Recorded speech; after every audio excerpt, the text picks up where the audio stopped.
हमारा 18वां चैप्टर है चित्र वर्णन। चित्र वर्णन को अंग्रेजी में पिक्चर डिस्क्राइबिंग कहते हैं। बच्चों, आज हम पढ़ेंगे कि चित्र को देखकर कैसे लिखा जाए, उसके बारे में सीखेंगे। किसी चित्र को देखकर उसमें छिपे हुए विचारों को अपने शब्द में लिखना चित्र वर्णन कहलाता है। चित्र वर्णन करने से आपकी कल्पना शक्ति मतलब आपकी सोचने की शक्ति का विकास होता है। चित्र वर्णन लिखने के कुछ नियम होते हैं। आइए इसे एक एक करके जान लें। चित्र को ध्यान से देखना चाहिए। चित्र को ध्यान से देखने की चित्र में कौन कौन मौजूद हैं। चित्र में देखिए कि चित्र में क्या हो रहा है। चित्र को लिखते वक्त आपका संबंध चित्र से होना चाहिए।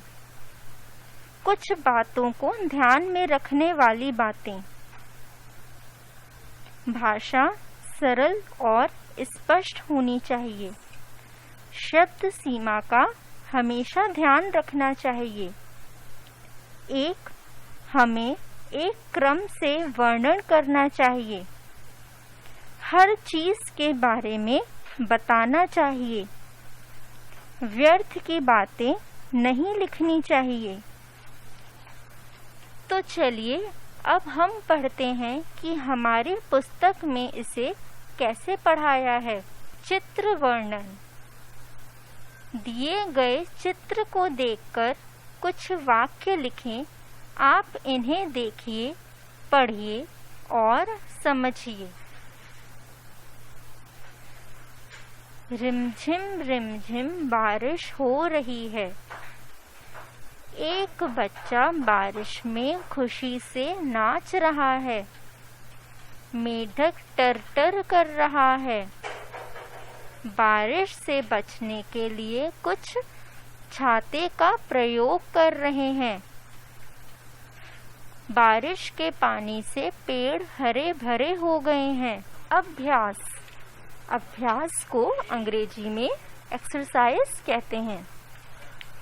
चित्र को ध्यान से देखिए तथा दिए गए शब्दों की सहायता से उसके बारे में कोई 5 वाक्य लिखिए। बच्चों, इस चित्र को ध्यान से देखें। इस चित्र में क्या हो रहा है?